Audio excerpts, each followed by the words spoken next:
Floyd Mayweather versus Logan Paul is being talked about, and I think it's fun. It's a fun fight.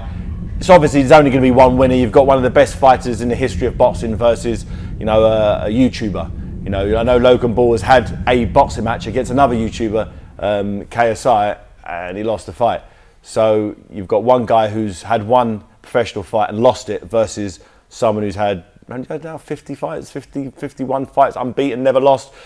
There's one winner, but it gets the YouTube fans involved in boxing, gets them tuned in. If this can bring another 10 million boxing fans into the boxing sphere, bring it on. I'm all for it. But I won't be betting much money on Logan Paul lasting 12 rounds, put it that way. Is it bad for boxing? No, but Floyd Mayweather does what he wants. His last fight was against, you know, Conor McGregor, who's a UFC fighter. So no, I just think it's fun. I think it gets people talking, and I don't think it makes no sense for him at his age to be fighting some 21-year-old killer. It's like, what's the point?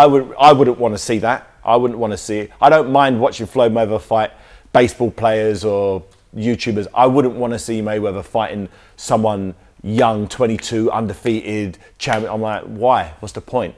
The only thing that's going to happen is because they're younger and fresher, and Mayweather may have slowed down a fraction, he may lose. I don't like seeing my heroes. I remember Roy Jones, the only reason he lost to the fighters he lost to is because he got a little old. Same thing with Sugar Shane Mosley. He would lose against guys that weren't even be good enough to be his sparring partner when they was in their prime. And I hate seeing that. I really don't like seeing that. So I don't mind Mayweather fighting as long as it isn't against someone who has a chance of winning.